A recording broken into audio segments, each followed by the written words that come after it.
state tournament as well, and others, including George Little Rock, will hit the court tonight in the 6:30 1A title game against Bellevue Marquette. I think we're definitely starting to prove ourselves as a team. It feels good to do it too, and now we just have to go out and win one more game.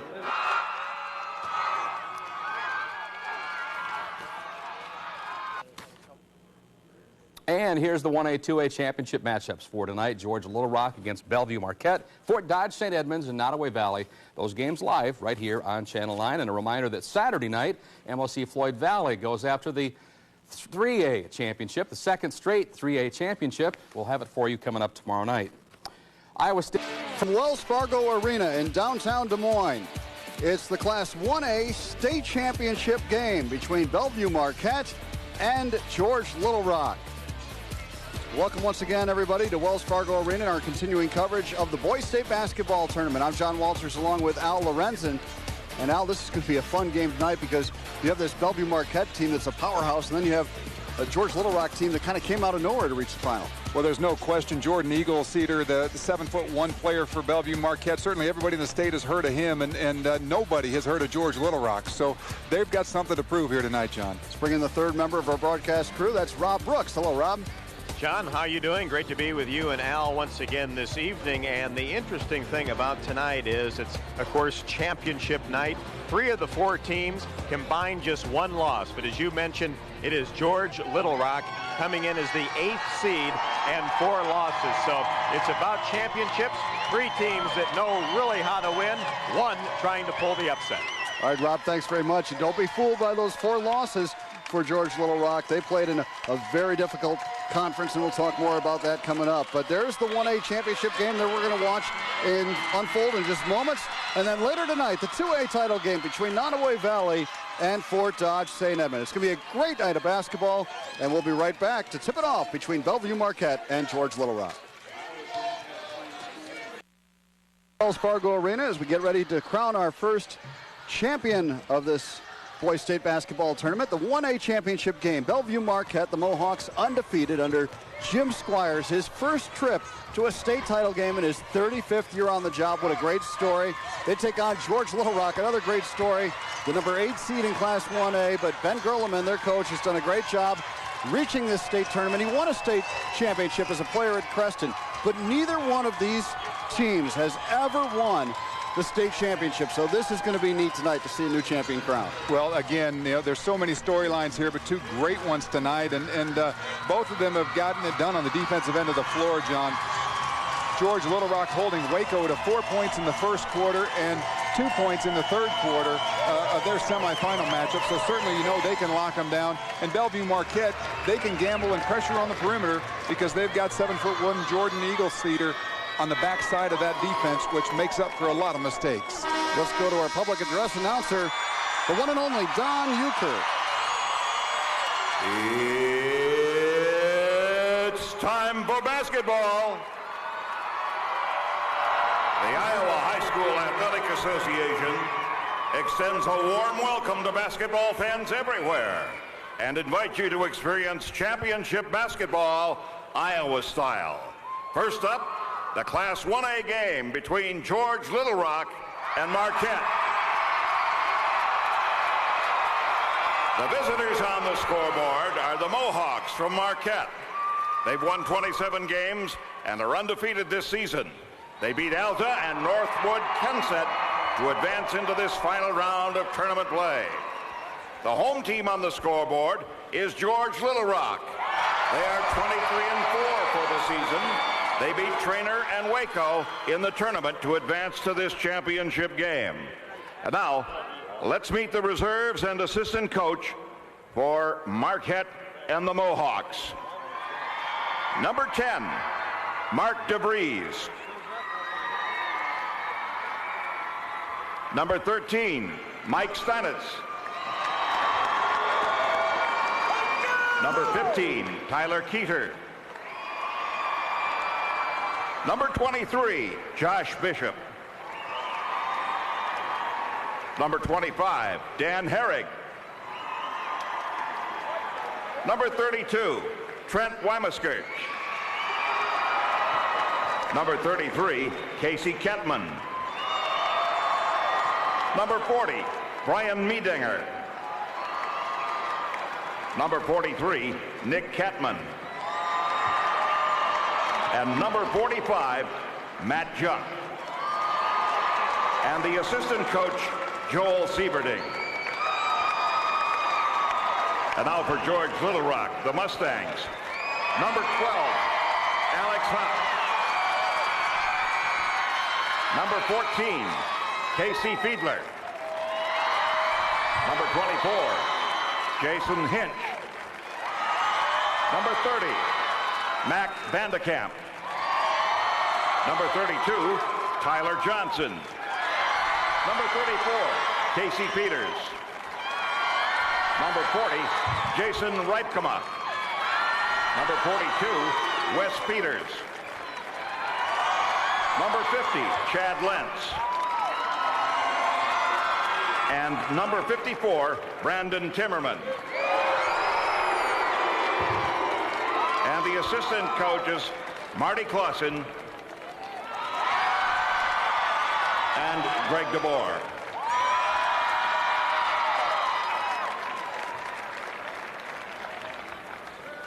And now, here are your starting lineups. For the Mohawks, number 11, a 5'9" senior, Colin Kilberg. For the Mustangs, wearing number 10, a 5'11" sophomore, Trev Fiedler. For the Mohawks, wearing number 35, a 6'5" senior, TJ Bishop. For the Mustangs, wearing number 20, a 5'11" junior, Reed Gerdes. For the Mohawks, wearing number 41, a 6'4" junior, Matt Kilberg. For the Mustangs, wearing number 22, a 6'7" senior, Tyler Flug. For the Mohawks, wearing number 51, a 6'6" junior, Pekka Moore.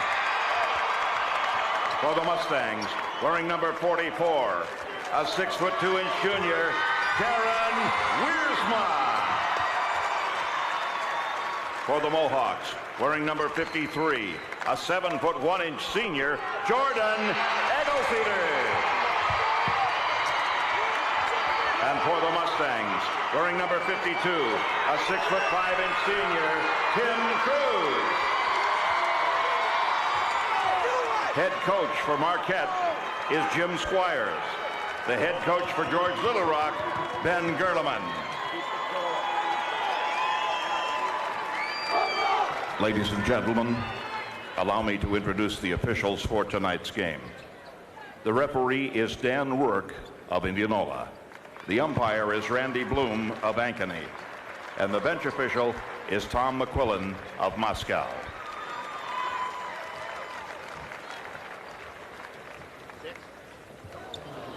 And now I direct your attention to the video screen hanging above center court. And now, please join me by standing and removing your headgear as we honor our country as the Central Iowa Division of the Naval Sea Cadet Corps present our colors. The cadets appearing include Ryan Heineman, Matt Yorhammer, Drew Elliott, Jacob Miller, and Billy Versteg.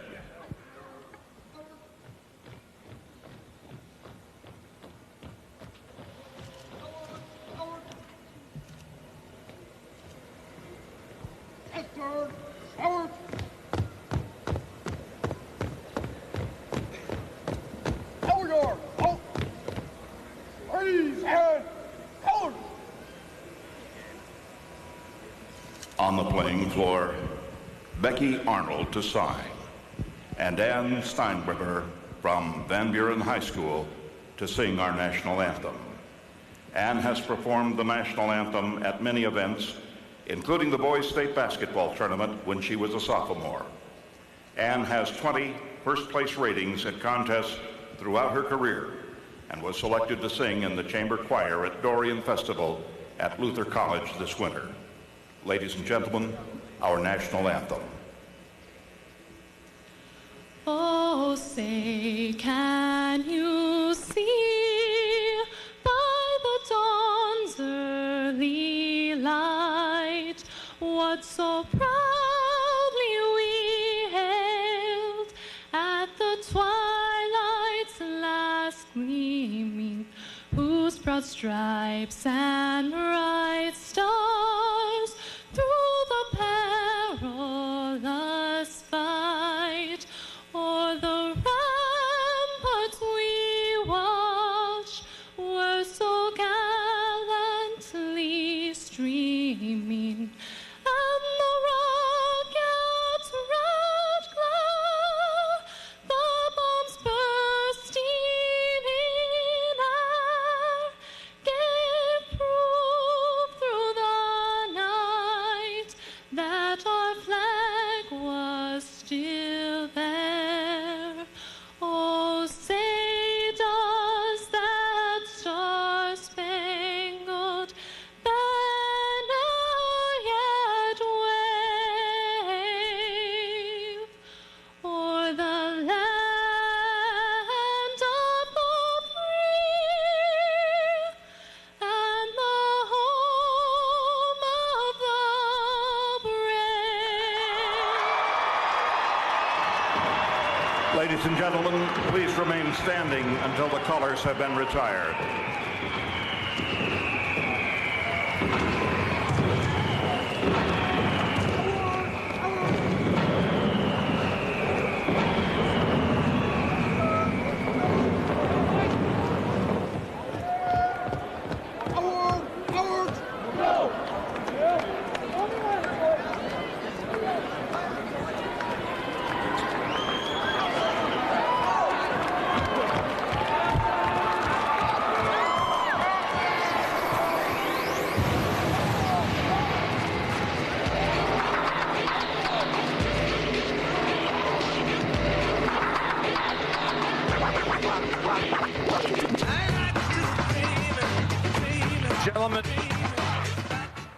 Ladies and gentlemen, may I direct your attention to mid-court, where Mr. Rick Wilco, Executive Director of the Iowa High School Athletic Association, is making a special presentation on behalf of the Board of Control to Becky Arnold. In 1972, as a student at Des Moines Lincoln, she was asked to be a sign language interpreter for the national anthem at our state basketball tournament. Tonight commemorates the 35th anniversary and the importance of her role, which gave Iowa first in the nation status of providing this inclusive service for the hearing impaired. We invite you to join in congratulating Becky Arnold.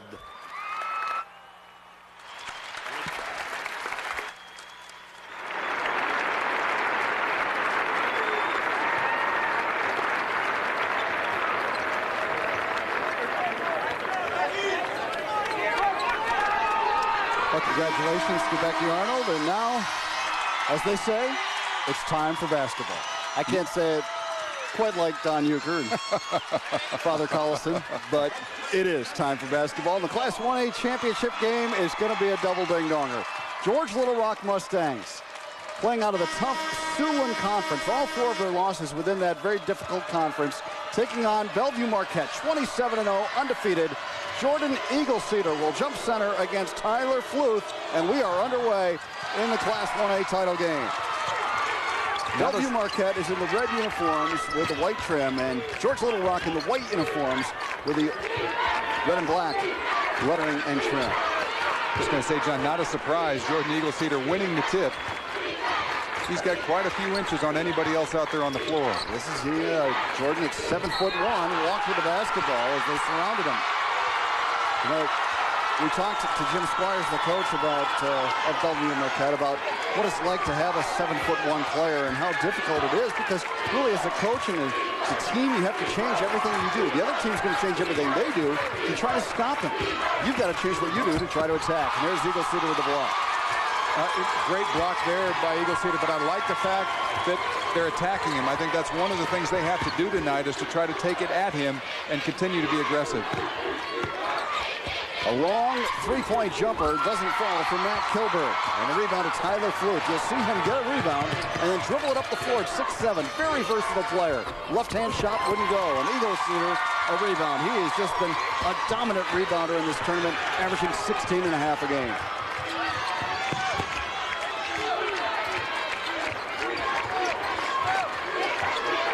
The point guard for Bellevue Marquette is Colin Kilberg. Squires calls him the glue to the team. He runs the show. He has the basketball here, and he'll fire the three. And Eagle Cedar rebounds. And rebounds again, and it's deflected out of bounds by Eagle Cedar. It'll belong to George Little Rock. This is how Bellevue Marquette got here. They defeated Alta in the first round, then Northwood Kensett in the second round, dominating the boards in that one, 43-23. For George Little Rock, all Ben Gerleman had to do was beat Jerry Christensen with 618 career wins, then beat Bob Helmer with 691 career wins to get to the championship. And Ben said that was a humbling experience just being on the floor with those two men. Just underway here at Wells Fargo Arena.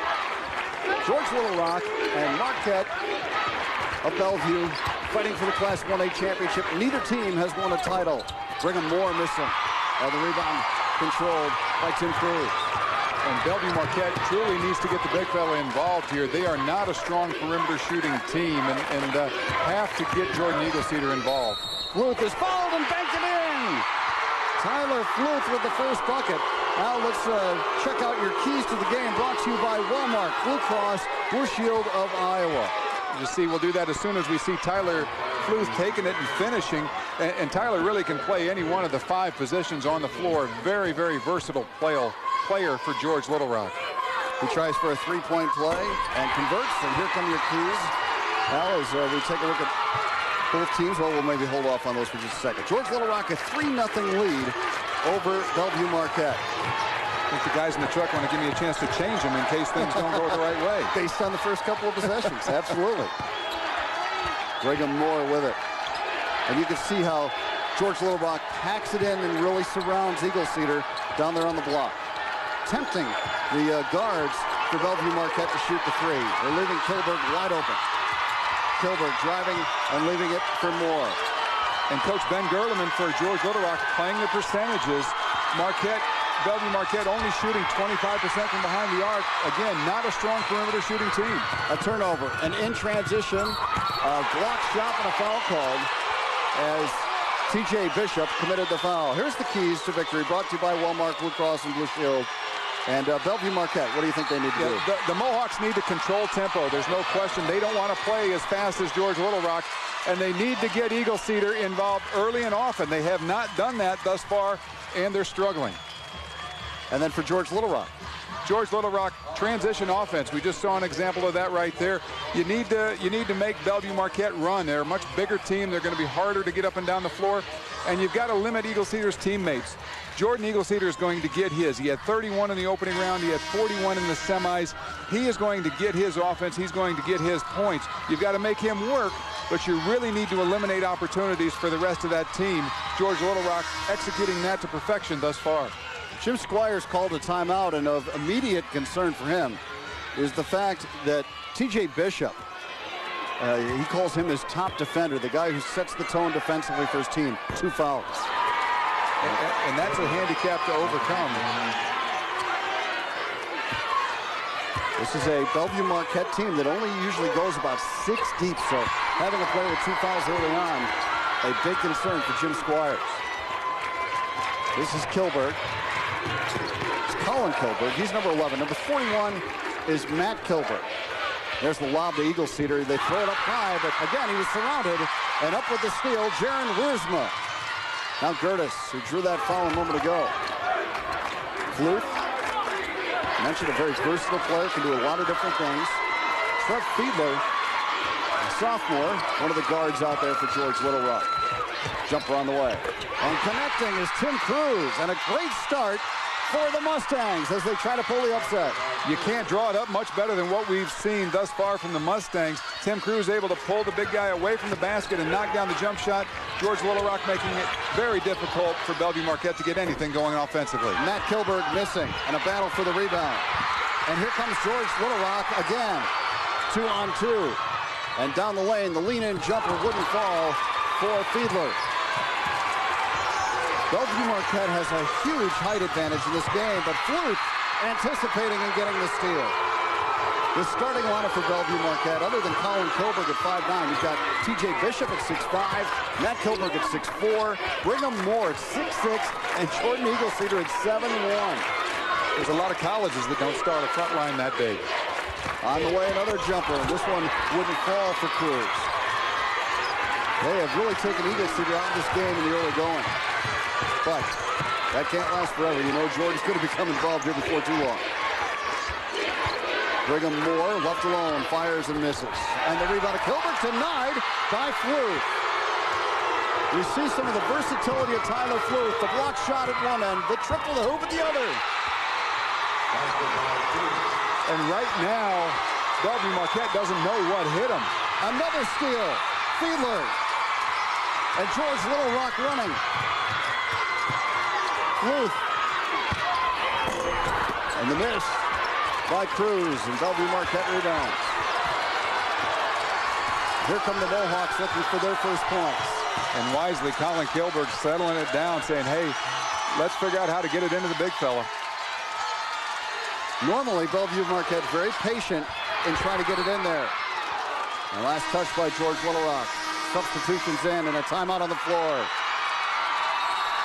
Tim Cruz and this undersized George Little Rock team standing up to the big guys so far.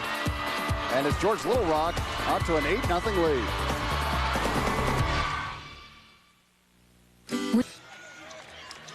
This telecast is authorized under broadcast rights granted by the Iowa State High School Athletic Association to Thompson Sports Incorporated, solely for the entertainment of our viewing audience. Any rebroadcast or other use of the descriptions and accounts of this telecast without the expressed written consent of Thompson Sports Incorporated is prohibited.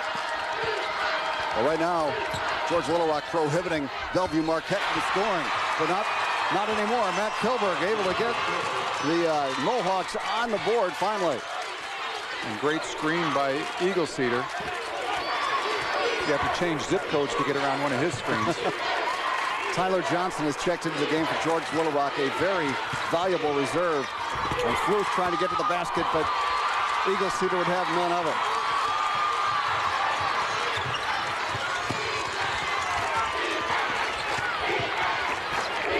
Here's Eagleseder, double team, and foul. Now, the way you counteract this, particularly if you're struggling offensively, if you can get that into him, as you see that pick, the tail end of it there, and Kilburn converting. But he is quite a passer, speaking of Jordan Eagleseder. If you can get it to him and cut off of him, if there's a double or a triple team, that cutter will be open. On the wing, a three-pointer for Bishop is in and out, and Fluke rebounds. Curtis. And a nice pass by Wiersma. Tyler Johnson finishing. We talked about transition offense. You take a bigger team, they have an advantage in one hand. On the other hand, they have to run and guard the smaller players. Wiersma's a good passer. 6'2", kind of a post player, but he can step out and make good passes from out there in the high post. Kilberg thought about it, didn't pull the trigger. Now Eagleseder, triple teams. And Fluke knocked it loose into the hands of Casey Fielder. 3-on-1 break. And Wiersma is fouled. No, it's offensive foul. No. Okay, he was fouled on the floor. You say? Yep, Randy Bloom called the block in there, and George Little Rock doing a great job in transition, making good decisions, staying under control. We see the outlet, the kick ahead, and then the cutter. Textbook fast break basketball right there, as Tyler Johnson able to finish, and Tyler just beating the Bellevue Marquette players down the floor. Wiersma becomes the 5th different Mustang player to score so far in this one. Makes both free throws. And the balance of George Little Rock helping them grab a 12-2 lead early on. Eagle Cedar helping to beat the press. Kilbert all the way in. And a missed shot by Matt Kilbert, but a foul call. So Collin leaving it for Matt. Bellevue Marquette returning some of that aggression. You beat the press. The best way to take a team out of the press is to score with it. The best way to score with it is to attack the rim, as you saw Bellevue Marquette do on that trip. Matt Kilberg at the line. You know, you mentioned that Eagle Cedar is a good passer. And if these guys will cut to the basket, they'll get layups. That's what happened in the first game against Alta in this tournament. Matt Kilberg had 16 points in that one. A lot of them coming on layups off cuts and passes from Eagle Cedar. He missed both free throws and flew to rebounds. 12-2 in favor of George Little Rock. And here's Flew. Tough shot, but a good rebound by Johnson. And you're not going to get two chances. Not three anyway. Not with the big fella in there. Jordan Eagle Cedar clears the board. And Eagle Cedar with 5 rebounds already in this first quarter. They'll dump it into him again, and he likes the ball up high. Good pass back out to Kilbert, the 3. And a good rebound by Reed Gertis. And look at George Little Rock. They love to run. Pull-up jumper by Fiedler. Banked too hard. And Eagle Cedar had his hands on it, but couldn't control it. Good hustle by both teams. And I don't think Ben Gerleman could draw up a better game plan or could draw up a better scenario to have unfold here in the first quarter, as they really are executing the offensive and defensive game plan to perfection. 24.7 seconds to go in the first quarter. And just 2 points up on the board for Bellevue Marquette at this point. Gertis picks up the dribble, gets it to Fiedler. And now Johnson, a jumper from the wing. And the tip wouldn't go, but Fiedler battling. And now the other Fiedler comes out of there with a Trev Fiedler, the sophomore. Who had an open Johnson, now got it to him. In on the big fella. Missed the shot, and the rebound controlled by Bishop. I think he had to change the arc on that one just a little bit, John. And as they threw the ball away, that brought us to the end of the quarter. It is a 12-2 lead for the underdog, George Little Rock, in the 1A championship game.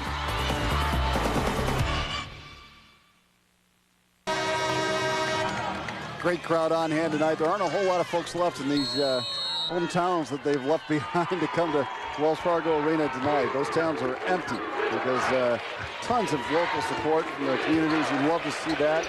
So it makes the state tournament special. 12-2, George Little Rock out in front.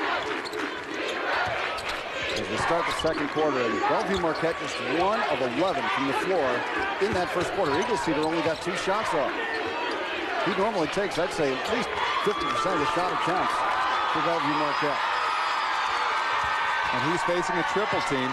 Someone else from Bellevue Marquette is going to have to step up and knock down a shot. Eagle Cedar against that triple team, and a foul call. Let's check out a key stat brought to you by Menards. Look at the shooting percentage.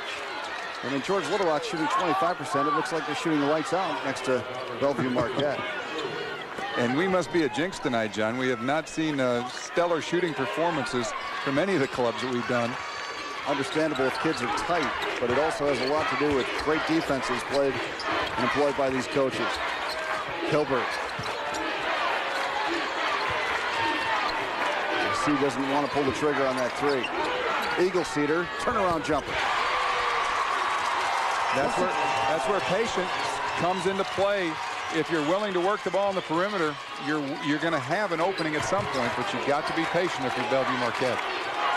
And once he catches it, it's awfully hard to stop him. Flew down low. Tough angle. Kilberg out of there with it. 12-4, George Little Rock. Inside it goes to Eagle Cedar. And you see him follow his own miss, but the rebound ripped out of there by Reed Gertis. And here comes George Little Rock on the run. And that's Fiedler. Colin Kilbert trying to draw the charge with the flop there.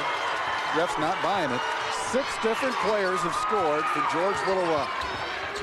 And the Mustangs have a 14-4 lead. Kilberg will try a 3. Missed it badly. And the rebound controlled by Flew. And again, here's what he can do. Rebound and 1. Going right at Eagle Cedar. He got the rejection. really not seeing any creativity or any movement by Bellevue Marquette offensively. You got 4 guys standing on the outside, Eagle Cedar standing on the inside. Kilberg to Kilberg. And Matt Kilberg putting it on the floor and passing back to Collin. Down low to Eagle Cedar. Flutes got in there with that good quickness to get the steal. That makes it doubly difficult. Tyler Fluth, so athletic and so long, he can come in and play the passing lane very effectively. Fiedler had his shot denied by Eagle Cedar. He's racking up some block shots in this one.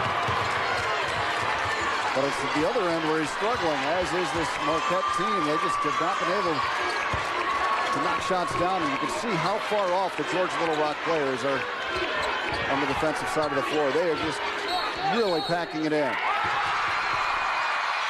Is that a 3-second violation?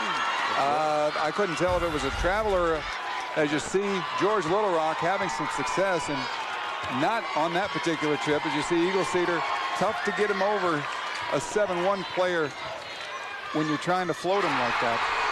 And a bank shot is connected at the other end by Reed Gertis. And George Little Rock has opened up a 16-4 lead on a Bellevue Marquette team that's not used to playing from behind. They are 27-0. They only allow 35 points a game. Tim Cruz has got a body on Eagle Cedar no matter where he goes, and he gets help no matter where he goes. Colin Kilberg to Moore. And his pass deflected, but he got it back. Now Eagle Cedar in the crowd, off the glass and in, and he drew a foul. They'll try for a 3-point play. What you worry about if you're Ben Gerleman, the George Little Rock coach, is that over the course of time, as they continue to dump it inside to Eagle Cedar, that your big guys are getting foul trouble. Because they don't have a lot of depth to begin with.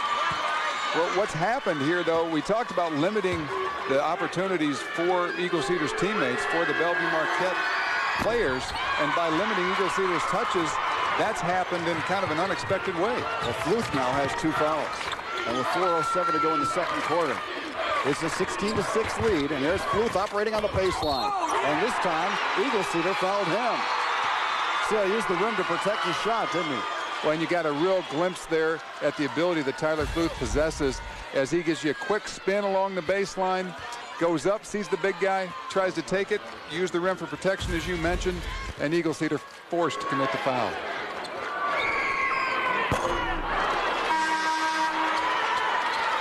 Fluth with an uncharacteristic miss there, shoots over 75% from the line. Casey Kettman into the lineup for Bellevue Marquette. He's a nice bench player for their team. He's given a real lift in the semifinal game against Northwood Kinsett with 8 points and 2 of 3 from three-point range. And Fluth makes the free throw. Your network message. 4 minutes to go. First half, 17-6, George Little Rock.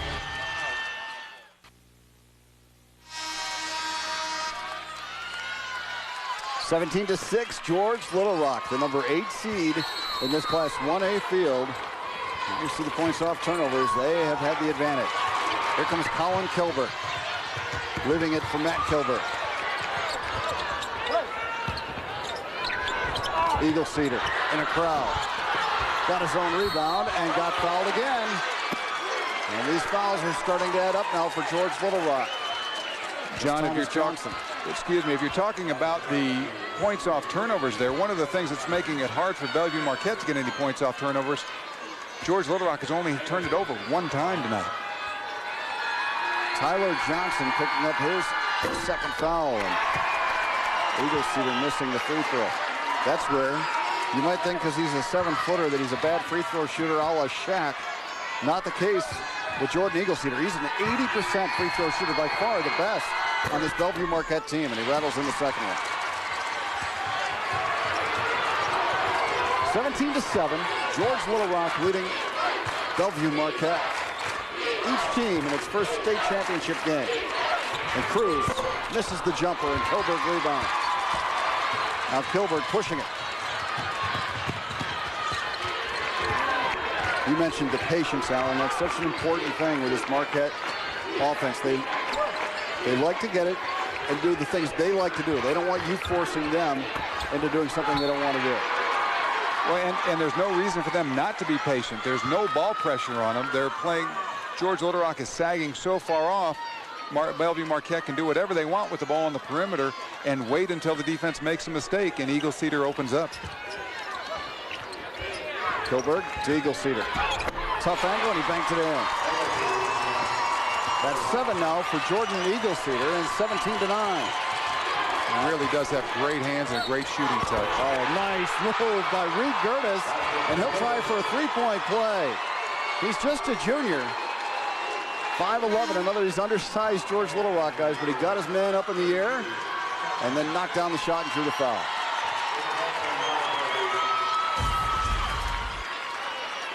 Fantastic job of using the shot fake, drawing the contact in, having the presence of mind to convert the shot.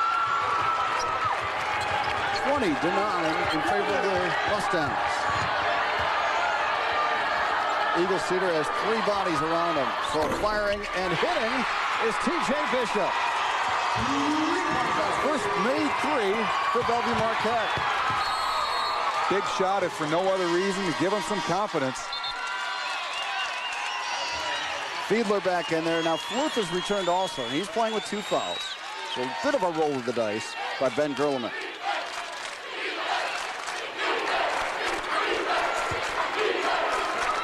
Bellevue Marquette fans starting to get fired up, sensing that their team is ready to post a big comeback here. Curtis had that 3-point play a moment ago, gets rid of it to Trev Fiedler, a sophomore. Now Fluth. Cruz, back to Fluth. And he's fouled. George Little Rock's offense makes a lot of sense, pulling Cruz out to the high post, pulling the big fellow away from the basket, as we see Marquette here. Nice job of finding the open guy and just simple basketball, knocking it down there. T.J. Bishop with the deep 3. Correction, no foul on the last play, but unable to convert was George Little Rock. And so now Bellevue Marquette fans starting to get a little bit more into this one, because their team, with 2 minutes to go here in this first half, trails by 8. They got off to a horrible start. Now Eagle Cedar. That's catching it too deep. You can't stop him when he catches it there. 9 points for Jordan Eagle Cedar. And it's 20-14.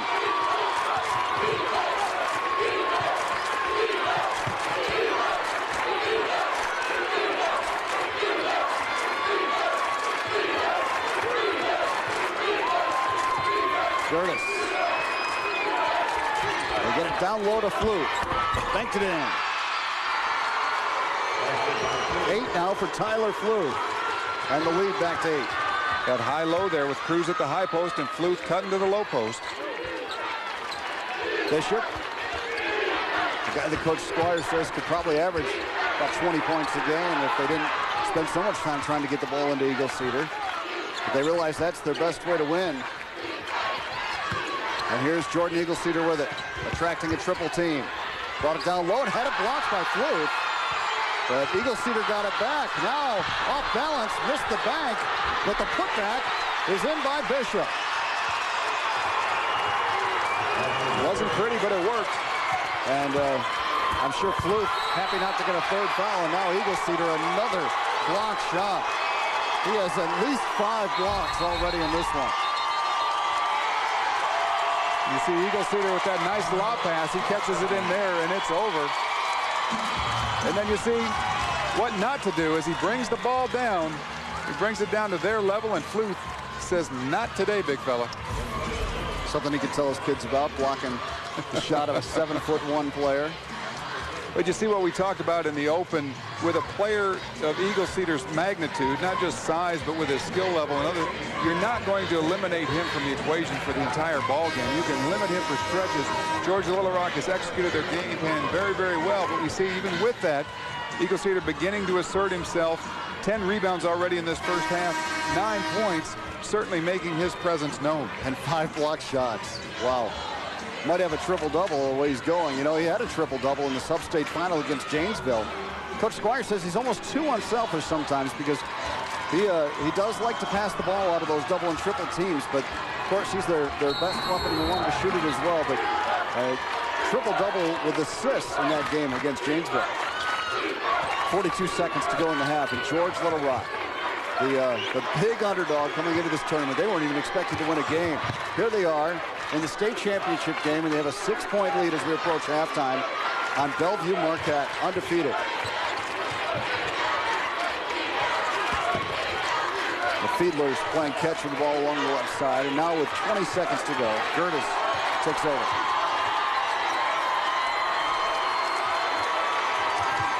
Fluth with 12 on the clock. Guarded by Bishop, a good defender. Fluth down the lane. Shot it over Eagle Cedar, no good, and Eagle Cedar rebounds. 2 seconds, and that'll get us to halftime. A good first half for George Little Rock. Ben Gerleman's team has a 22-16 lead over Bellevue Marquette. They did it inside and out, taking it right at the big fella. And they lead it by 6 at the break.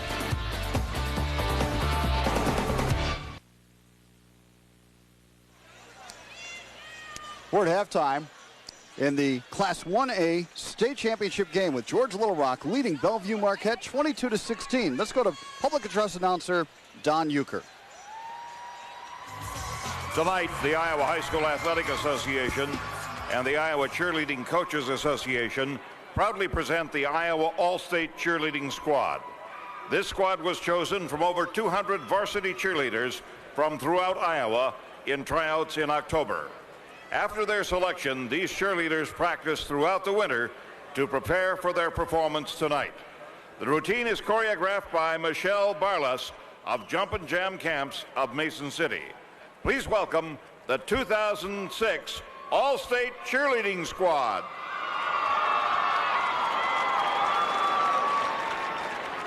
Get ready for this. Are you ready?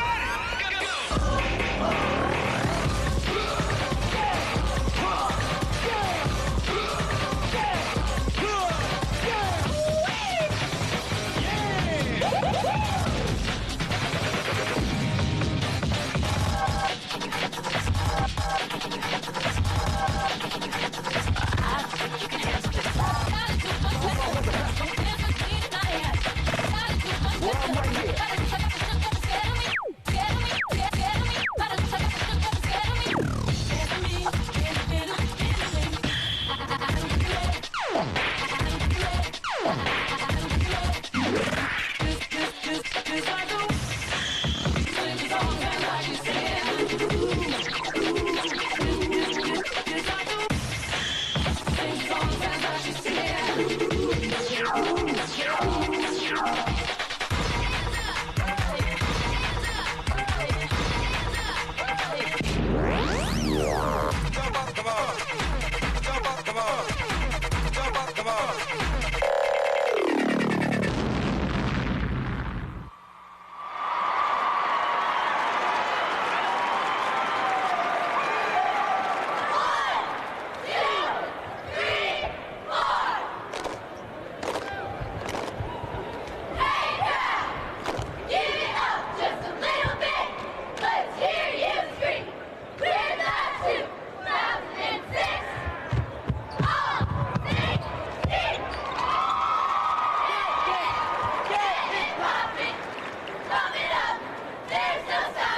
bring 'em out. 1, 2, 3, let's go. Yo, yo, yo, yo, yo, yo, yo, yo, yo, yo, yo, yo,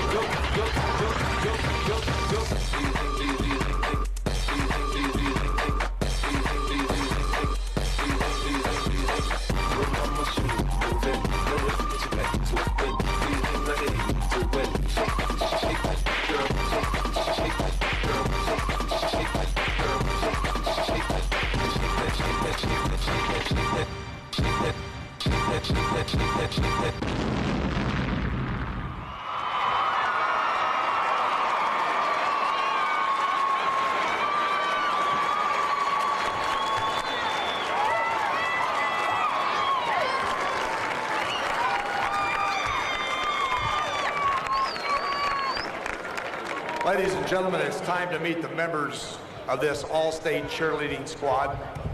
Presenting their medals will be Kristen Moreland, coach at Clear Creek Amana, and Tracy Buck of Waukee. And congratulating them will be two members of the Board of Control of the IHSAA, Mr. Denny Presnell and Mr. Dan Delaney. Here are your all-state cheerleaders: Jessica Abels, West Hancock; Colton Alexander, BGM Brooklyn; Sophie Ballmar, Mason City; Jessica Burrier, Waverly Shell Rock; Stephanie Carroll, Mason City; Elisa Karstens, Coon Rapids Baird; Amara Cope, Waukee; Carolyn Damon, Linmar;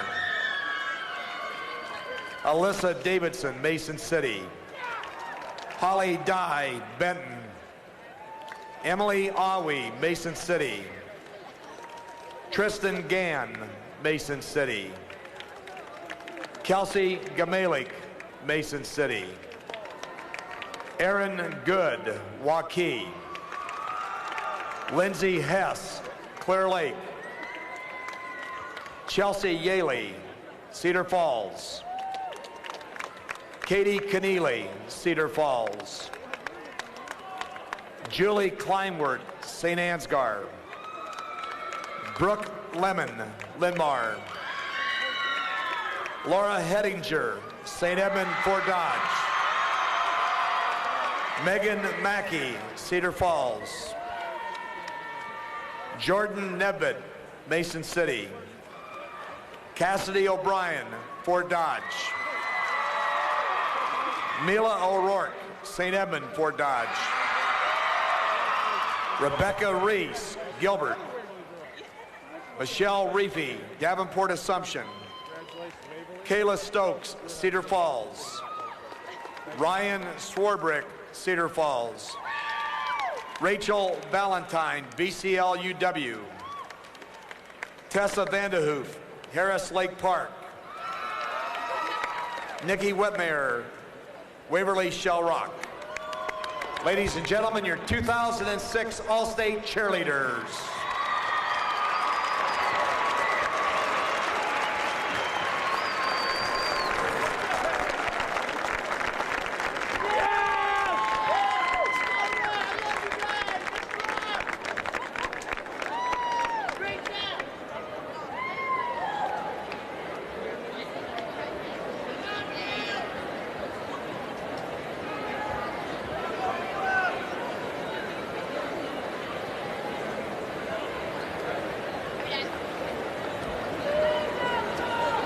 Since 1972, the Iowa High School Athletic Association has honored members of the media for their work and their role in their coverage of high school athletics.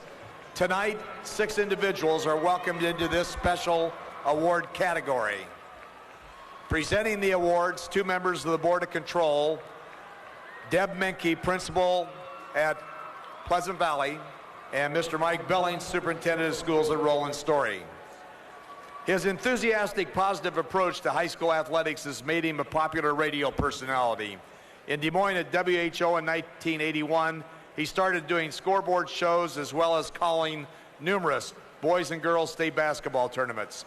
From 91 to 2002, he hosted national talk radio shows around the United States before returning to Des Moines to host Coddler and Company on KXNO where he continues to do play-by-play at the state tournament. Please welcome Larry Cotler, accompanied by his wife, Rhonda. This individual had career stops in Iowa Falls, Fairfield, and Burlington before going to the Cedar Rapids Gazette in 1995, where he became their sports coordinator for high school in 2000. Most of his duties have centered on high school girls athletics, but he also covers area football and cross country. He has won 14 writing awards, including national ones from the Associated Press and the National Newspaper Association. Please greet Jeff Linder, accompanied by his wife, Cindy.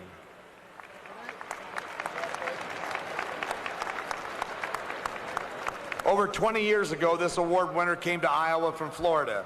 He's currently the sports director at WHO TV in Des Moines, where he heads a staff that covers regular season Central Iowa high school athletics, in addition to state tournament coverage, plus a complete menu of collegiate and professional sports. His coverage is noted for the personal interest stories behind the scores and highlights. Please welcome Media Award winner Keith Murphy.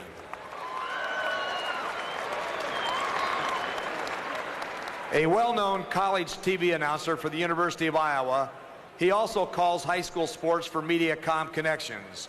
For several years, he was the TV play-by-play voice of the boys' state basketball tournament. He's well known for his balance of enthusiasm and objectivity. Five times he's been named Iowa Sportscaster of the Year. Please welcome Media Award winner Larry Morgan, accompanied by his wife, Judy. From Western Iowa, he got his start in broadcasting doing news and sports at KDSN in Denison and later KICD in Spencer. In 1997, he became sports director at KASI in Ames, where he did a full brace of high school sports play-by-play. He was also the sports director of the Iowa Radio Network. Currently working for Mediacom Connections, he's been a part of the state wrestling telecast for the last 3 years. Please welcome BJ Shaban, accompanied by his wife, Sarah.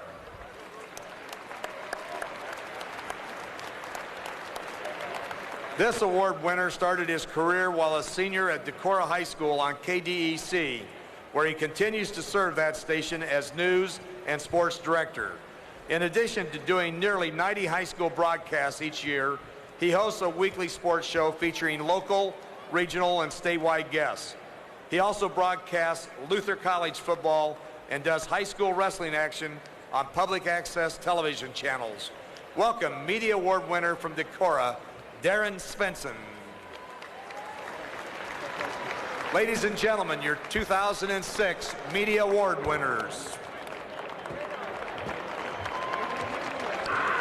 Our conclusion from that ceremony, that B.J. Shaban way overachieved when he got married. Without question. And we say that with all due respect. We're at halftime with George Little Rock leading by 6. Back after these local messages. Has been moved back 24 hours to Sunday at 2 p.m. Well, we could have an upset in the making. George Little Rock, the number 8 seed in Class 1A, leading in the championship game by 6 at halftime over undefeated Bellevue Marquette. And they've done it with a great game plan and also great execution by the kids. They've done a phenomenal job both defensively, limiting the opportunities that Bellevue Marquette has, but also offensively and taking advantage of what they do best. Let's take a look at the first half highlights to get an idea of what transpired in that first 16 minutes. And take it away, Al. Well, you see Eagle Cedar there setting a pick and opening up things inside. Their Eagle Cedar with the lob pass, and they finally had some success late getting him the ball and letting him convert. Again, the big fella able to square up, get his shoulder square, and when he does that, he's got a great shooting touch. Tyler Fluth for George Little Rock, outstanding versatile player, showing some of those skills on that particular trip. And then Tim Cruz able to pop out and knock down that jump shot. Another nice piece of strategy by Coach Ben Gerleman. You see Fluth there going coast to coast and able to convert, get it up and off the glass and in. And there's the halftime statistics. You know, the shooting about even, but just the little things, the turnovers in particular, as Bellevue Marquette Most of those turnovers came when they tried to get the ball inside to Jordan Eagle-Cedar, and just one turnover in the first half for George Little Rock. Well, you're right, John. I thought that a lot of those turnovers can be attributed to one thing early by Bellevue Marquette, and that's a lack of patience. They came out and saw a defense that they haven't seen here in Des Moines and didn't react very well to it, tried to force the basketball, and as the second quarter progressed, they did a much better job of being patient with it, waiting for the defense to give them something, and then getting the ball to Jordan Eagle-Cedar. One of the problems Eagle-Cedar has had is that Tyler Fluth is so quick, and at 6'7" has long arms. He's big enough to get in those passing lanes and deflect passes away, and Fluth has really been a nuisance for Eagle-Cedar so far. Well, Fluth and a couple of his buddies on every possession. Yeah, you had Tim Cruz really doing a nice job of putting a body on Jared Eagle-Cedar anywhere that he went. And then you had Fluth at 6'7", very rangy, very athletic, able to swoop in and take away passing angles. And then, oh yeah, by the way, there's a couple other guys swinging by to take a shot every now and then. So they really did an outstanding job. You know, as far as a defensive game plan goes, Ben Gerleman and his staff deserve a lot of credit. Keep in mind, they had, what, 1 day to prepare? This wasn't something where they had weeks to prepare and decide what they were going to do and how they were going to defend Bellevue Marquette. You know, earlier in this broadcast, we told you the road to state for Bellevue Marquette. When George Little Rock advanced to the state tournament, they had to do it by, first of all, winning their district final against Boyden Hull. That was their long-standing hurdle where they finally beat Boyden Hull 51-50, and Coach Gerleman said that was just a huge accomplishment for the program. But then when they got here, all they had to do was beat Schraner with Coach Jerry Christensen's 618 career wins, and follow that up by beating Coach Bob Hilmer and his 691 wins at Waco. So Coach Gerleman getting it done against some of the legends in Iowa high school coaching. Can he do it one more time tonight against 35-year veteran Jim Squires? We'll find out. Ready for second half action with George Little Rock, hoping to pull the upset over Bellevue Marquette and leading by 6. And joining us for the first few minutes here in the second half is Jack Lazier from the Iowa Hall of Pride. Jack, good to have you along here. Let's talk a little bit as the action's going on about what an exciting time it is, because I've been in that Iowa Hall of Pride. I've seen it. The displays are unbelievable. It's so much more fascinating and more amazing and exciting to see than anybody could have possibly imagined. You've got to be very excited about the project. John, it's just terrific, and we just are so proud of what we put together. One of the nicest things that anybody has said to us is Bernie Sago, who was the visionary for all of this, and he said, Jack, this is even better than we imagined it could be. And we've had people from all over the state tell us that, I don't know what I imagined it was going to be, but it's better than that. Well, that was the feeling I had. Tim Cruz scoring inside, so George Little Rock really picking up right where they left off here to start the second half. But that was certainly the feeling I had when I walked in. I just was fascinated by the displays. The videos are just out of this world. And just a great job by you and your staff in putting them together. Well, thank you. And I just think that, you know, we used all Iowa companies. We used video companies from Iowa. We highlighted Iowa kids in all walks of life. And it's just been great for Iowa people to come in and see what those kids are doing. Wiersma's fouled. Let's take a look back a moment ago to that first possession for George Little Rock, and getting it done again here, Al. Tyler Fluth drawing the defense, and Tim Cruz has really done a nice job of being aggressive offensively. Jack, obviously it's been a busy month here, going back, starting with state wrestling, girls basketball, boys basketball. How's the traffic been? How's the folks been in terms of getting into the Hall of Pride? Well, this is an amazing relationship between Wells Fargo Arena and the Hall of Pride. We're actually only 240 steps away, and we've been publicizing that all during the tournaments. And this is our busiest time of year, and so the fans have been coming in from all schools, basketball teams, wrestling teams, and it's just great. What a great way to round out their Des Moines experience. They have been. We've had teams come in and see themselves in state tournament actions and in video clips, and so it's just a fun way for them to experience Des Moines even better.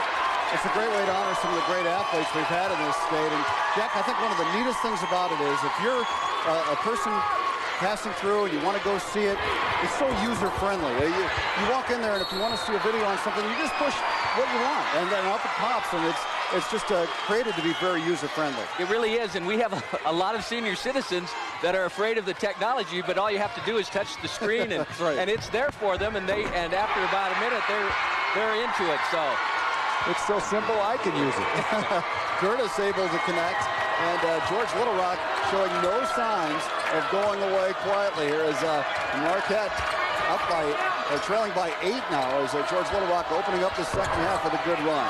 And look at the board work by Wiersma. George Little Rock only giving Bellevue Marquette one opportunity. On the baseline, Cruz. And this team, somebody forgot to tell these guys that they're underdogs.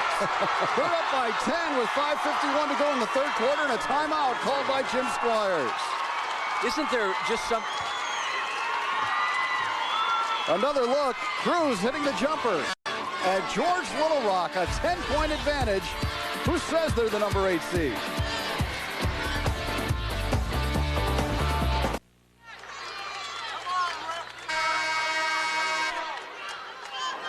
Well, let's go back and take a look at our keys to the game. Al Lorenzen, your keys, brought to you by Wellmark Blue Cross and Blue Shield of Iowa, and see how they're playing out for Bellevue Marquette. And not good for Bellevue Marquette at this point, John. They have not controlled the tempo, and they have not gotten Eagle Sleater involved early and often, as we said.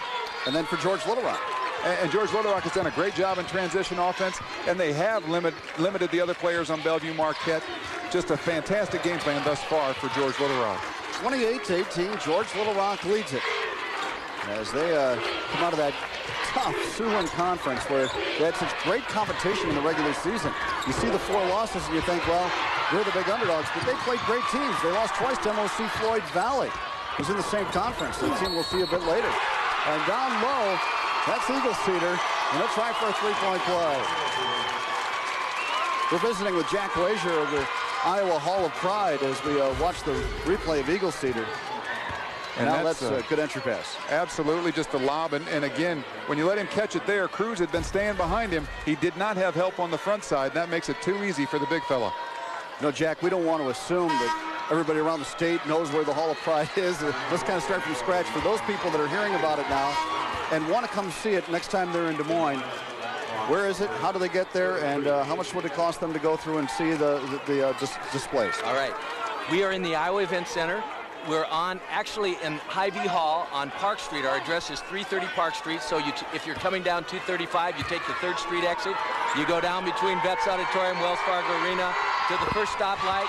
Turn right and come in our parking. We have free parking lot right outside of our door. It costs $5 for adults, $4 for students. It's the best $5 you'll spend on your whole weekend. Well, I guarantee you, for that small amount of money, you'll spend a lot of time in there and you'll really enjoy it. I can't imagine anybody would not feel like they got their money's worth if they went and checked it out for the first time. I just think that if you grew up in Iowa and went to an Iowa high school, you've got to see the Iowa Hall of Pride sometime in your life because it's a feel-good place. It just makes you feel good about our state. And the neat thing is that nobody else in the United States has done this, so we're really proud of it. And it's not just about athletics. It isn't. It's about all the activities. So band, choir, orchestra, speech, theater, debate, it's all there. We have an offensive foul on that last possession. And George Little Rock taking over. T.J. Bishop doing a nice job on the offensive glass and then puts his shoulder down and whistled for the charge. And that's his 3rd personal foul. So George Little Rock, things are looking up right now for the Mustangs. 7-point lead in the ball. And Tyler Fluth putting it on the floor. Took it right at Eagle Cedar, but he got another block. And it'll be George Little Rock's ball. Well, Jack, we sure appreciate you stopping by. It's fun to visit with you. You've got a great product there that I think people all over the state can be very, very proud of. Thanks, John. Thanks, Al. I love to talk about it, and I think that it really is a gem for our state. I couldn't agree with you more. Thanks, Jack. Thank you. All right, that's Jack Glazier from the Iowa Hall of Pride. And if you haven't seen it, check it out for yourself. It's right here at the Iowa Event Center, and it is well worth the price of admission. A foul on Colin Kilberg. And really, just to echo what you guys talked about here, is we'll go to the replay first. As you see, Kilberg just a little bit over-aggressive out there. You like the fact that he's contesting and getting after it, but you got to stay under control a little bit more. The fact that it is interactive, referring to the Hall of Pride, the fact that you can get in there and there's video, there's live action, there's things for people of all ages. Oh, a tight shot there by Fluth. He couldn't get it down. And a battle for the rebound. Look at the hustle by both teams. I know that a good friend of mine, Dave Bingham from Keep It Memorable Sports, did a lot of those video displays and did just a fabulous job with him. He put so much time and effort into it. And he took a lot of pride in it. He should. Everybody should take pride in what we have at the Iowa Hall of Pride. It's appropriately named. Fluth down low. Another rebound. And just love the activeness of Tyler Fluth. He is all over the floor. Well, I think everybody on George Little Rock right now is just out-competing the team from Bellevue Marquette. Fluth working now against Bishop, the top defender for Bellevue Marquette. And Gertis. There's Eagle Cedar again. Gertis just went one dribble too far. Yep. All of a sudden you get in there and you look up and you go, wow, look at that. And the sky goes dark. Yeah. And he clips. There's a foul underneath. I believe that's going to be on Fluth. If it is, it's his third. And it is. So Tyler Fluth picks up his third personal foul, and that could be a very big story in this game with 3:12 remaining in the third quarter. A timeout on the floor. We owe you some local messages. 28-21, George Little Rock leads it.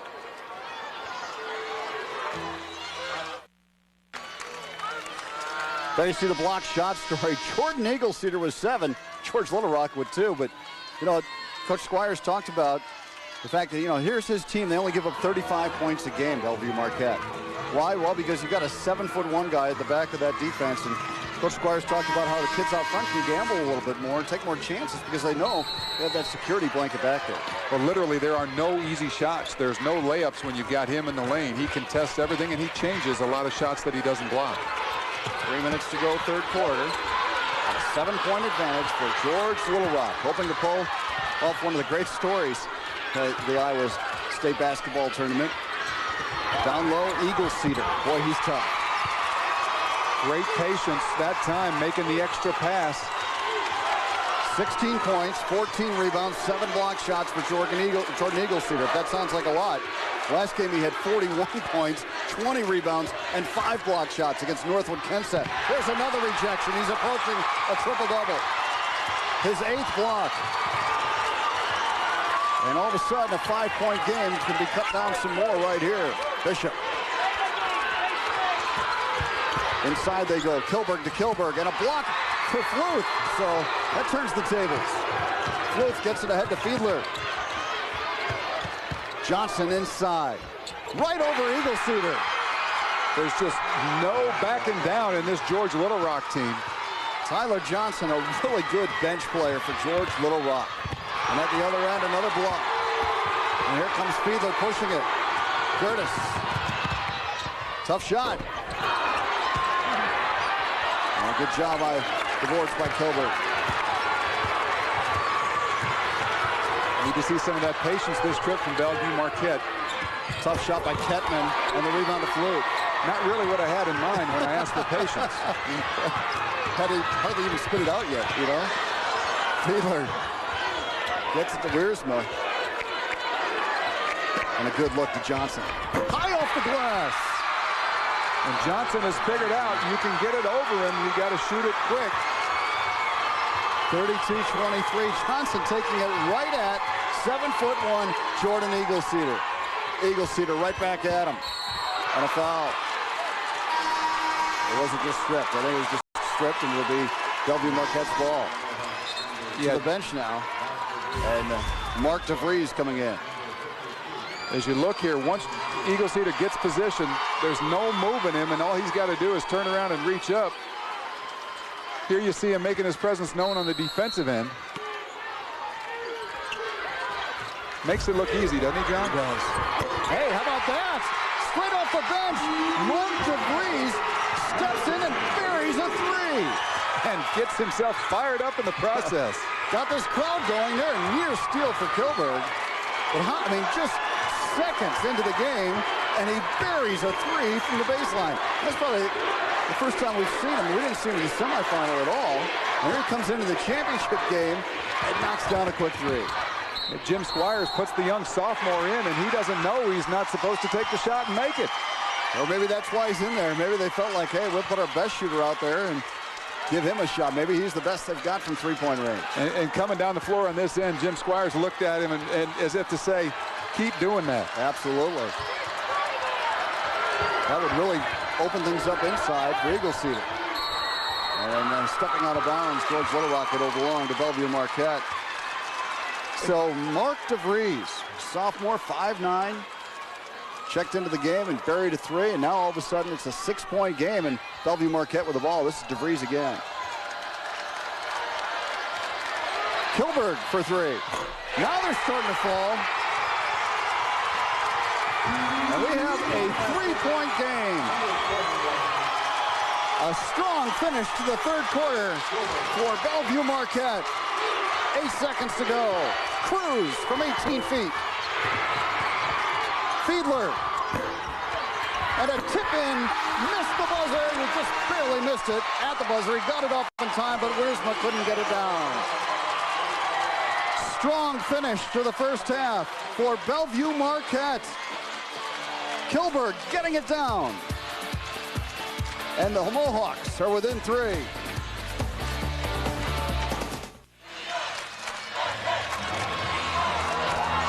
We're back at Wells Fargo Arena, where a very good crowd is on hand. A lot of the St. Edmund and Nottoway Valley fans are here as well, and they're enjoying this one as much as we are. What a game. Going to the fourth quarter, and a steal for George Little Rock. They lead by 3. Their biggest lead was 12. Gertis banked it too hard, and the rebound to Eagle Cedar. Biggest lead was 12. Marquette on an 11-4 run here to climb back into this one. Chance to get within 1 or tie it here for Bellevue Marquette. Bishop for 3. And they've hit 3 straight. Out of nowhere. Isn't it amazing what a little confidence does? Well, that 3 by Mark DeVries might go down as the turning point of this game, because after he hit 1, everybody else figured, you know what, why not? And they got 2 more. Now DeVries almost comes up with a steal. Scrappy player. Gertis, left side lean in, banked too hard, and he walked with it. And Bellevue Marquette will have a chance to take the lead. Gertis so concerned about drawing the foul, he shuffled his feet. Let's take a look at the key stats brought to you by Menards. A timeout on the floor. Look at that, just 2 turnovers for George Little Rock, and then they just got one a moment ago on the travel by Gertis. Yep, they've done a great job taking care of the basketball, and you can see Bellevue Marquette has improved what was just a horrible shooting percentage early in this one. It's steadily gotten better. They've still got a ways to go, but at least the playing field is leveled there. The rebounding numbers are almost identical. As you see T.J. Bishop taking the pass on that baseline and knocking down the 3. Bellevue Marquette, you can just feel the spring in their step, John. You can just see the confidence that they're playing with. Jordan Eagle-Cedar is having a big game. 16 points, 15 rebounds, 8 block shots. You know, you ask Coach Squires about him, though. He's not going to talk about his shot blocking ability or his good left-hand finish. He talks about what a great kid he is. He said he's an unbelievable role model. He gives as much time to the kids in the community as they want. He just loves kids, loves being around them. And now he goes for the lead for Bellevue Marquette. Couldn't get it down, but he'll have another chance. And they have the lead finally. Eagle-Cedar getting it down. And it's 34-32, Bellevue Marquette. And now maybe the pressure kind of shifts a little bit.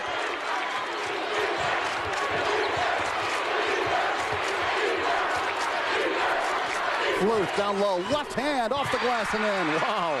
How smooth was that? Tyler Fluth just said, you know what, it works with either hand. I'm just going to pivot to that shoulder and flip it up and in. Game tied at 34. We've got a tremendous Class 1A championship game. Kilberg over to DeVries with that huge 3 to spark Bellevue Marquette. Now Kilberg, a free throw line jumper. And a battle and Fluth rebounds.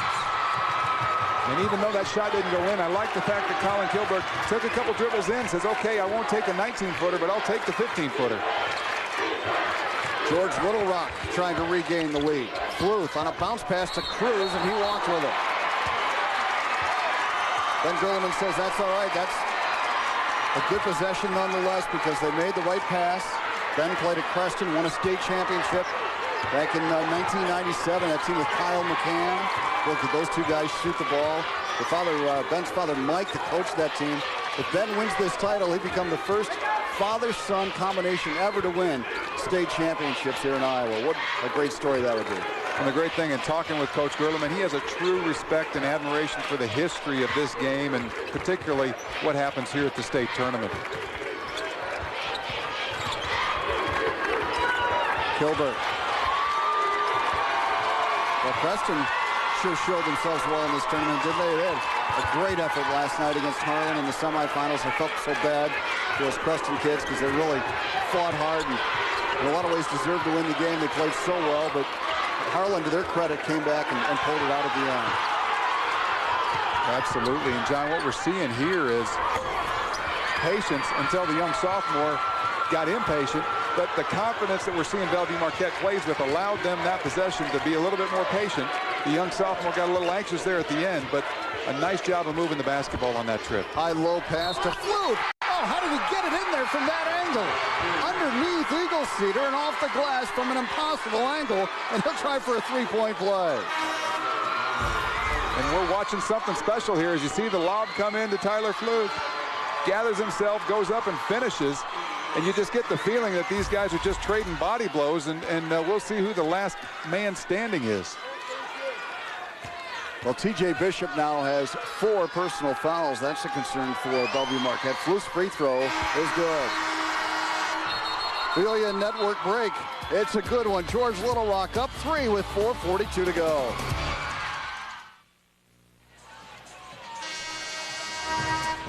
Three-point lead for the Mustangs with 4:42 to play in this 1A championship game. And some pretty good production out of the centers in this ball game.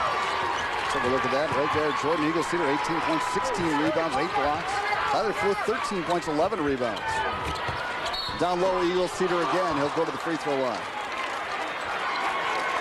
Eagle Cedar slightly ahead in the blocks department, 8-4 at this stage, but you'd certainly expect that. Jordan will play at Northern Iowa next year. He committed at a very young age to Greg McDermott, who were told visiting a game that Jordan was playing, and he asked, who's the big kid? Yeah. And Jordan was a freshman down here, and Jim Squire said he dressed and didn't play a lot. Mac knew right away that he needed to find out, though. A rare couple of misses at the free throw line for Eagle Cedar. We don't see that too often. And a 3-point advantage right now for George Little Rock, plus the ball.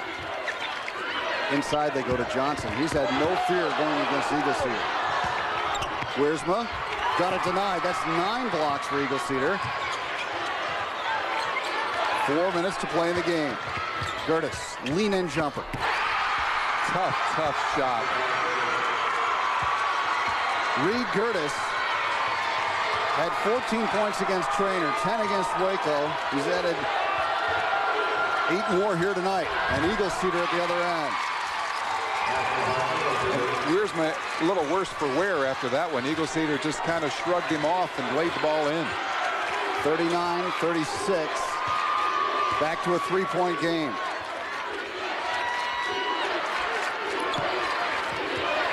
Each possession becoming magnified now as we get down toward the end.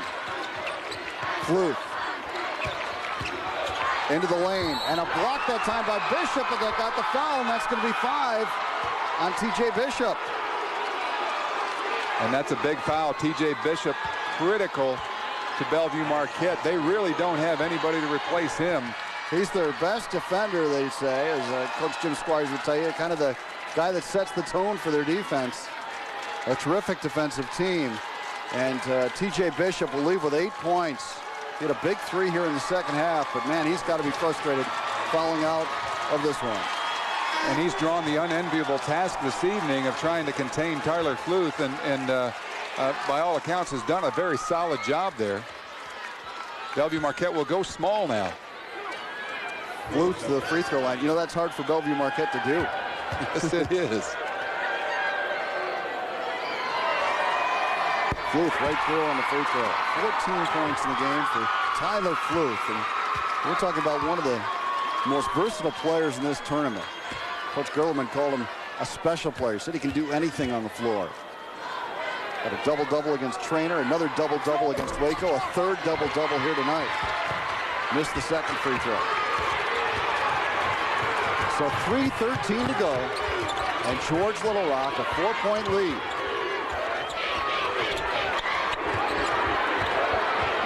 And now Kilbert trying to bounce it out there to DeVries. And it goes, and a steal for Flute. Fluke just covered about 15 feet while the ball was in the air. Again, so long, so much range. He's really been a nuisance. And now Coach Gerleman calls a timeout. Yeah, he's been a nuisance for Jordan Eagleseder tonight. Eagleseder still getting his numbers. But Coach Gerleman said, you know what, if we can hold him around his average, we feel like we have a great chance to win. We owe you a local break. Don't go anywhere. 2:43 to go. George Little Rock trying to pull the upset.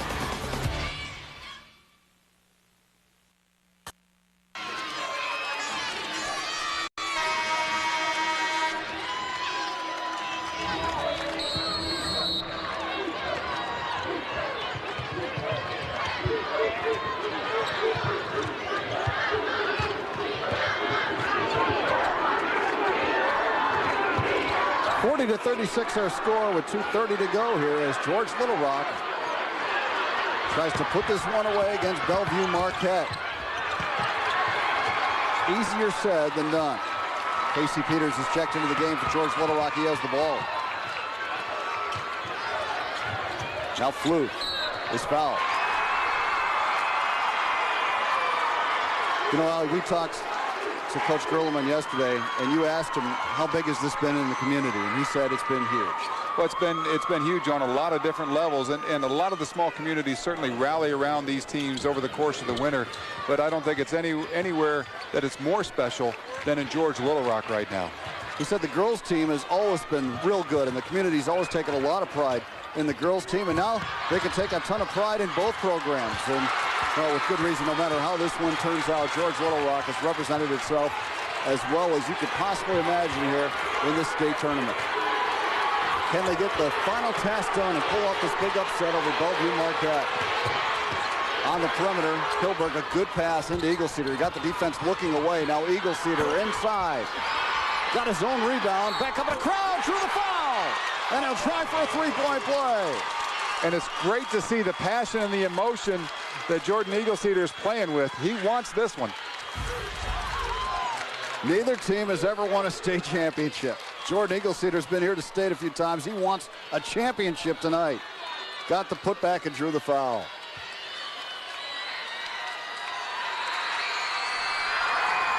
And got the free throw too. 23 points for Jordan Eagleseder, along with 17 rebounds and 9 block shots.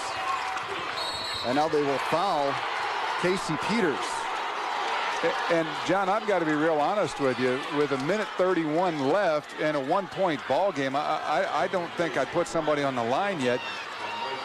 George Little Rock has shown a less than confident demeanor with the basketball. Let's press them. The Class 1A All-Tournament team will be announced at the end of this game, and one player will be named captain. On Saturday night, following the 4A title game, one of the 4 class winners will be named the most valuable player in the entire tournament. Mid-American Energy provides a $1,000 college scholarship to the student athlete named Tournament MVP. What a great honor that would be. Jim Squires looking on as going to the free throw line is Casey Peters. How about that for reacting under pressure? Here's a guy who hasn't been in the game. He checks in, they foul him, and he drills the free throw. We've seen a couple kids step up under those conditions here. And those are some of the great storylines at the state tournament, those unsung heroes that make plays when it's crunch time. Made them both. And he gets a huge round of applause as he goes back to the bench. And those fans excited about the potential for an upset here. 3-point game, 1:30 to play. And you got a pretty good idea where this one's going. You got plenty of time if you're Bellevue Marquette. There's no need to rush yet. Nope. Kilberg, free throw line pass down low to Eagleseder, and a good bank shot. And, Kilberg's doing a good job with those entry passes. He's disguising it as a shot. And now a foul, and free throws coming for Fiedler. But I think Kilberg has decided, I'm going to act like I'm shooting it. That'll get the defense to turn their back a little bit. Well, absolutely. I think you saw a couple of George Little Rock players actually start to block somebody out that time, put a body on somebody. The big fella ended up with the ball, and he does know what to do with it down there. A sophomore, Trev Fiedler, to the free throw line for George Little Rock with his team up by 1 and 1:06 to play. Fiedler 65% on the year. How about this kid? I'll tell you that. You just love seeing these kids step up in these situations and make plays. You just talked about that a moment ago, and here he is, a sophomore, no nerves, made both free throws. 3-point game, 1:06 left. Just another day at the office for George Little Rock. Here's a good move, some pressure from Coach Gerleman to try to force Bellevue Marquette to take some time to get into their half-court offense. Lob it inside, and there's Eagleseder again. 27 now for Jordan Eagleseder, and a timeout call. 54 seconds to go, 44-43. And again, there's that patience in the extra pass. Kilberg just lobbing it up there. And that doesn't happen if you're rushing. That doesn't happen if you're impatient. Nice job by Bellevue Marquette. And Fluth has to be more careful now because he has 4 fouls. So he's trying to avoid picking up his 5th. It takes away some of his aggressiveness. Absolutely. There you see the story. 54.6 seconds to go. George Little Rock with the ball. And a 1-point lead. And John, I'm not sure that there's anybody on that George Little Rock bench that you want to foul because these kids are all stepping up and just knocking them down. Having said that, Jaron Wiersma, if he comes back into the ball game here, Jaron is only 46% for the year. So certainly Wiersma is a likely candidate. After that, you've got everybody in the high 60s or in the 70s. Really not a weak link when it comes to free throw shooting for George Little Rock. And Wiersma won't come back, and Peters does. And George Little Rock will inbound with this 1-point lead and 54.6 seconds to go. Good entry passing there to Fluth. And Fluth will be fouled by Kilberg, and Tyler Fluth will go to the free throw line.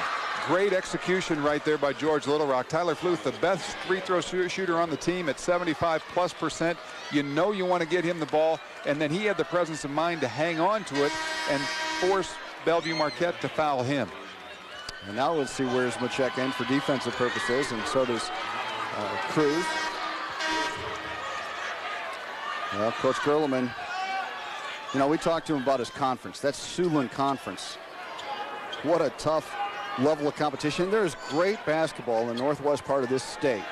And, you know, right within his conference, he's lost all 4 of his games in the conference, in the Siouxland Conference, 2 to MOC Floyd Valley, who we're going to see a little bit later in this tournament. And then Boyden Hall, the team that they finally got over the hump against in the district final. They lost to them during the regular season, and Central Lyon. But those losses are certainly nothing to be ashamed of. It's certainly not the large cities up there, so they don't get the respect sometimes that they deserve. But nobody plays better basketball in the state of Iowa than they do up in the northwest corner. Fluth calmly knocks down a free throw. How about this George Little Rock team? They have hit 5 straight free throws under pressure. And, you know, I'd like to say I'm surprised, but just with the demeanor of this team, they've been on a mission all week. They expect the shots to go in. Make it 6 in a row. Clutch free throw shooting from George Little Rock. 45 seconds to go in the Class 1A championship game. Kilberg to the hoop. And now some pressure, and they knocked it loose. And it's out of bounds. Whose ball? No, foul called on DeVries of Bellevue Marquette, and free throws coming for George Little Rock with the lead at 1. It's a game of inches, that close to a turnover, that close to a foul. And it will be Trev Fielder who hit 2 big free throws a moment ago, going back to the line. 35 seconds left. Let's keep making them. Here's the foul. Yeah, I think it's the right call. Randy Bloom on the call. Great hustle. Second attempt. They make everything under pressure. Timeout called by Ben Gerleman. The Mustangs are 35 seconds away from winning a state championship, but they only have a 3-point lead. Bellevue Marquette has plenty of weapons, and this thing is far from over. But take a look at the Kilberg brothers combining here a moment ago, Al. Bellevue Marquette just hanging around, hanging around, hanging around. You want to hear something interesting, John? The best 3-point shooter percentage-wise for Bellevue Marquette, you want to take a guess? Jordan Eagleseder. Jordan Eagleseder. He's 4 out of 7 on the year for 57%. So you know, again, you're in a situation here with 35.3. You don't need to take the 3 yet, but you either need to quick 2, and then obviously you're going to continue to put George Little Rock on the line, or, you know, I'm not saying you bring your 7'1" guy out to the 3-point line and jack one up, but certainly that is an option for them, and he's proven he can knock them down. What a great championship game we've had tonight in Class 1A. The 2A title game coming up between Nottoway Valley and Fort Dodge St. Edmund. Kettman inbounds to Kilburg. Bellevue Marquette, 30 seconds left, down 3. Kilburg, a pass to Eagle Cedar, and he banked it in. And a timeout called by Jim Squires. 29 for Jordan Eagle Cedar to go with 17 points and 9 block shots. You see Kilburg again taking that shot and making it into a pass, and George Little Rock again instinctively as a player, you're going to start to block out, you're going to start to play for that shot going up, and that leaves Jordan Eagle Cedar at point-blank range. Jordan Eagle Cedar averaging in the 2 games in the state tournament 36 points, 16.5 rebounds, 6 block shots. He's hit 32 of 53 from the floor in the 2 games leading into this game. But I think we've seen George Little Rock do a good job defensively against him. You know, it seems crazy to say that when a guy has 29 points. But their plan was really a good one, and they've held him close to his average, which is what Coach Gerleman said they had to do to have a chance to win the game. And they've given themselves that opportunity, certainly. Up 1 with 25.6 remaining. That's Jim Squires' 8th trip to the state tournament since 1993. First time in the state title game. His team down 1 with 25 seconds left. And Peters will inbound. Casey Peters has played a key role off the bench tonight for George Little Rock. Having trouble, though, and he had to use a timeout. So George Little Rock getting the timeout. Alert play by Peters. Good heads-up play there. Peters had the presence of mind to run the baseline. A lot of guys forget that they have that option in that situation, and then again had the presence of mind when he couldn't get the ball in bounds, knowing that he had timeouts left, giving the ref the signal. George Little Rock with 48 points in this game. It's a first because no 1A opponent all year had scored more than 43 points against this Bellevue Marquette defense. They are really stingy. But Bellevue Marquette has done it maybe in an unconventional way. When you're attacking a team that has a 7'1" guy, you think, well, we'll stand out there and hoist a bunch of threes. They haven't tried a 3-point shot this whole game. Well, and really, that's not their forte. And Ben Gerleman said yesterday, we're going to continue to do what we do. We're going to continue to do the things that have gotten us this far, and we've seen them do that offensively. Now, he did cross us up a little bit defensively with his game plan because he has buried his game plan there. As you look at the timeouts remaining, Bellevue Marquette with 1, George Little Rock with no timeouts left in this one. So Peters will not have that option of calling another timeout if he has trouble inbounding here. 25.6 seconds and a 1-point game. Peters lobs it to Flute. And he's in trouble. And they found it.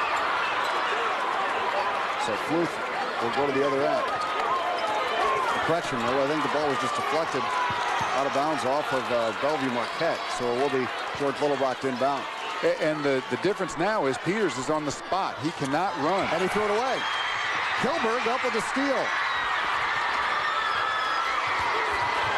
Bellevue Marquette, and now a foul called on Fiedler with his team up 1 and 16 seconds to go. And that's the 5th team foul right now by my count on George Little Rock. So not a bad play at all.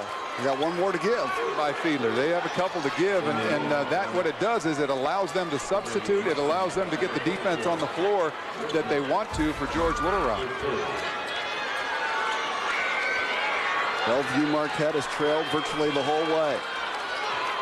But they're down 1 right now with 16 seconds to go.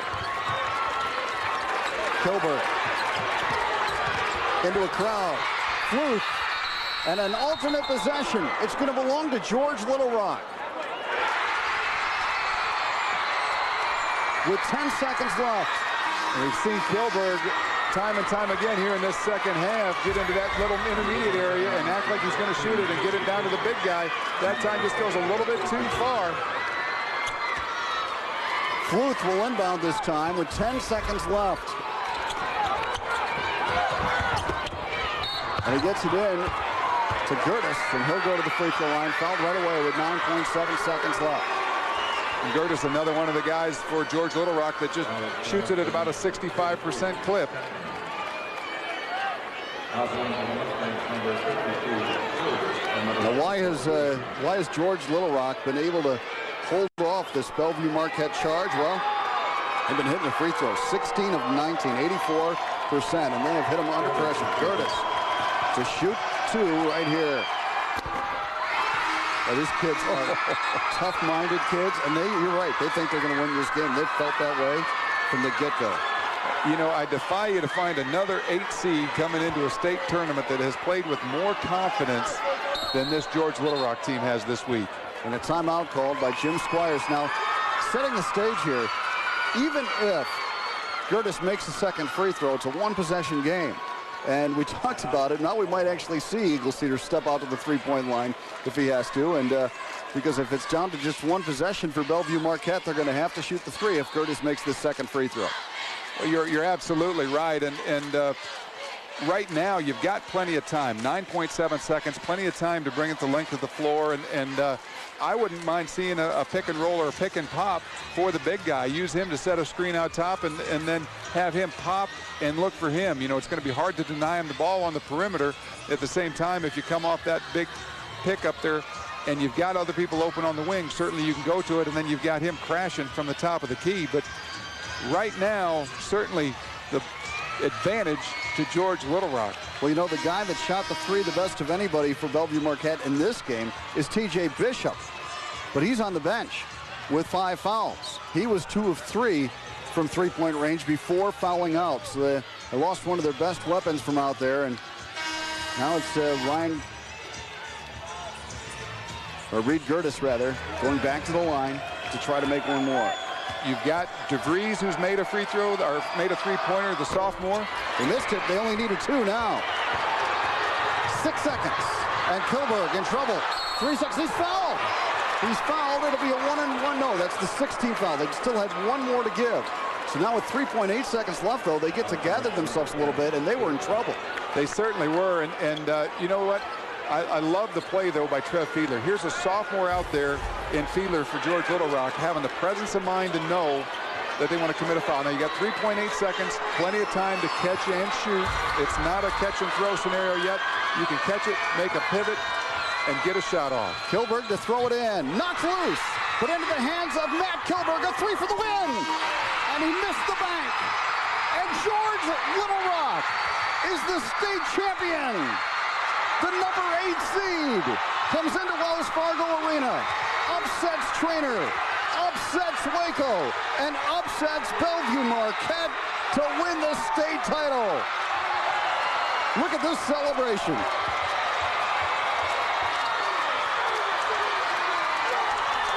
It doesn't get any better than that, John. That is what Iowa State basketball is all about. Jim Squires, 35 years at Bellevue Marquette. His team comes so close.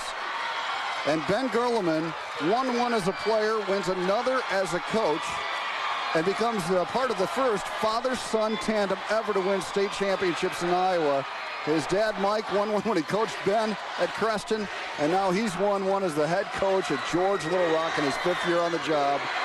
What a fantastic championship game. I'll tell you what, these two teams can hold their heads really high after this one. What a great run by both teams in this tournament. Let's go to Bud Legg on the public address. Ladies and gentlemen, may I have your attention, please? It's time to move to our awards presentation. The awards program of the Iowa High School Athletic Association is one of the most extensive in the United States. In addition to the trophy and medals each of these teams win, each player will receive a certificate, a picture plaque of their team, and a special basketball for their coaches and teammates to autograph. These awards are made possible because of the exclusive partnership the Iowa High School Athletic Association has with the Iowa Farm Bureau. To present the trophies and medals for the players and cheerleaders, members of the Board of Control, Mr. Dave Harris, Superintendent of Schools at Sigourney and at Keota, and Mr. Gary Stumberg, Superintendent of Schools at Starmont Arlington. And also Denny Presnall, Chairman of the Board of Control. He is from Ankeny. Our runner-up in Class 1A has completed an extremely successful season and one of the most successful programs in the state of Iowa. Please join in congratulating the players, coaches, cheerleaders, and fans of the Mohawks from Marquette Catholic Bellevue.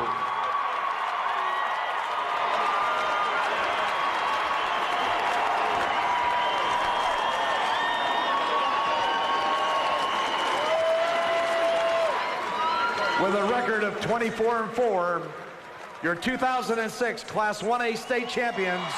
Congratulations to the players, coaches, cheerleaders, and fans of George Little Rock.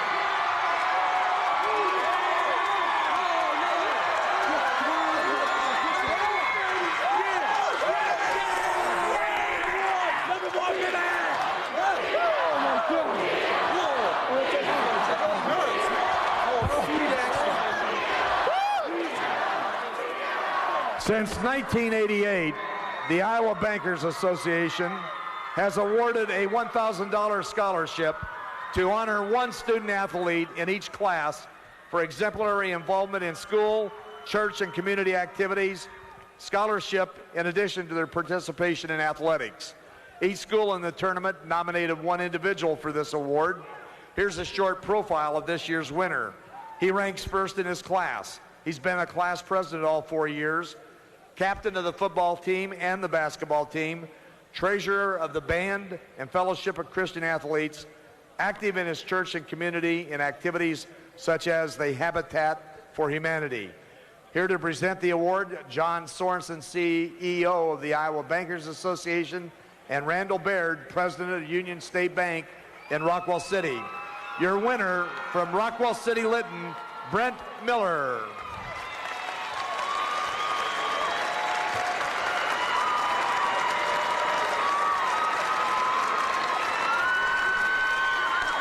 The all-tournament team is selected by a vote of the media covering the tournament, with the captain of the team winning for his school a $500 grant from the Iowa Farm Bureau to be used in the student government program.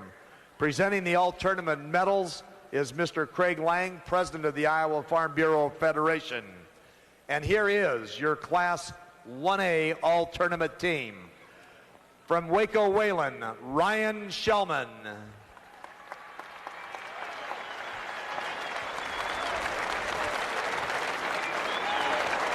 From Northwood, Kensett, Preston Davidson.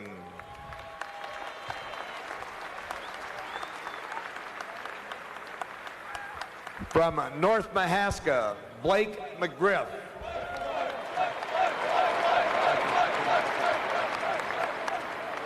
And ladies and gentlemen, we have co-captains in Class 1A. From Marquette Catholic Bellevue, Jordan Eggleseder.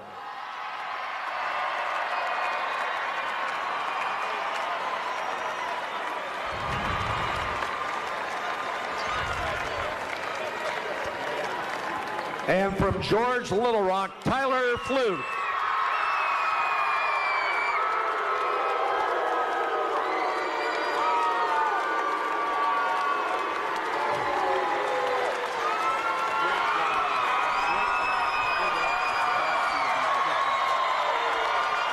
Sportsmanship has always been an emphasis at our state tournament and all year long.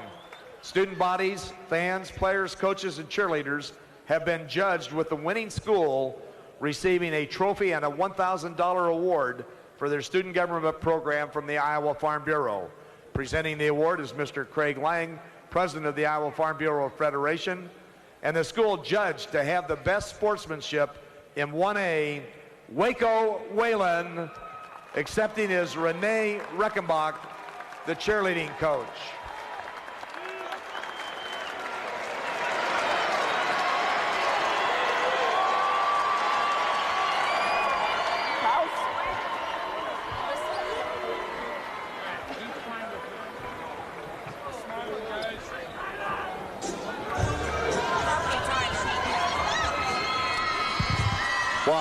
I'm still trying to catch my breath, Al. This has just been one of the great stories of this state tournament, probably the best story so far at this state tournament. There's some great ones all overall, but when you have a number 8 seed come in and a team that through the years has maybe not had the same level of success with its boys program as it has with its girls, and now all of a sudden such great pride in both programs. And George Little Rock, what a great story and a great state championship. When obviously a lot of us here in Des Moines, we hear about 4A, 4A, 4A, and what a great story. You're absolutely right. To see George Little Rock, to see the kids and how much it meant to them, and really the fact that they came in here knowing that they could do it, knowing that they could get over the hump.